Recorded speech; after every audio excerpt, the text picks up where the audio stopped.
Maharashtra bulletin, आपला महाराष्ट्र, आपली बातमी।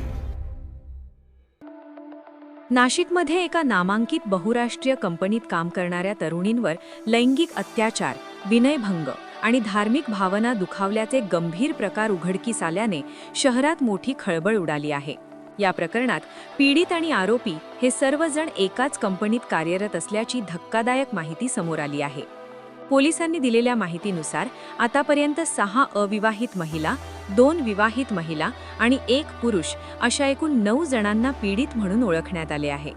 या सर्वांचा वयोगट 18 ते 25 वर्षांदरम्यान असून आर्थिकदृष्ट्या दुर्बल आणि गरजू पार्श्वभूमी असलेल्या तरुणींना मुद्दाम टार्गेट करण्यात आल्याचा आरोप आहे। या प्रकरणात नाशिकमधील मुंबई नाका आणि देवळाली कॅम्प पोलीस ठाण्यात एकूण 9 गुन्हे दाखल करण्यात आले आहेत।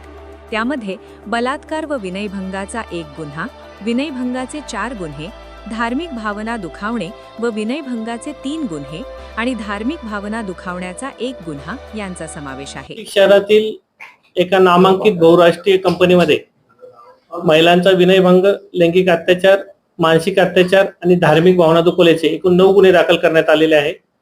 त्यामध्ये आतापर्यंत 6 आरोपींना अटक करण्यात आलेली असून गुन्ह्याचे गांभीर्य, व्याप्ती पाहता गुन्ह्याच्या तपासाकरता एसआयटी स्थापन करण्यात आलेली आहे।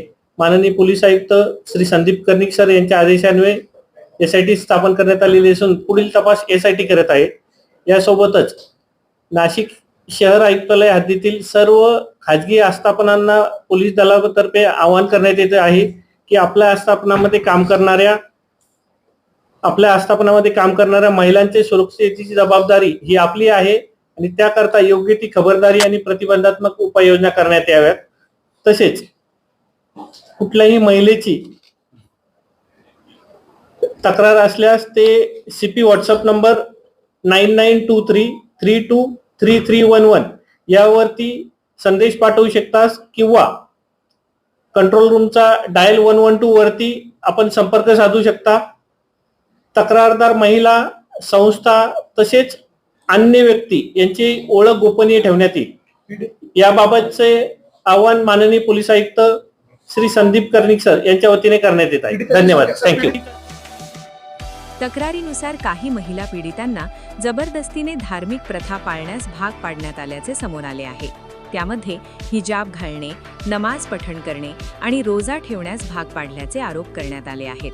या प्रकारामुळे धार्मिक भावना दुखावल्याचाही गंभीर मुद्दा समोर आला आहे।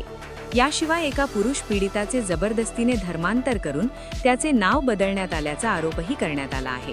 त्याला विशिष्ट धार्मिक पेहरावात राहण्यास भाग पाडल्याचेही तक्रारीत नमूद आहे। एका घटनेत तर पीडितेला फोटो आणि व्हिडिओ व्हायरल करण्याची धमकी देत आरोपीच्या मित्रानेही अत्याचार केल्याचा प्रकार समोर आला असून त्यालाही या प्रकरणात आरोपी करण्यात आले आहे।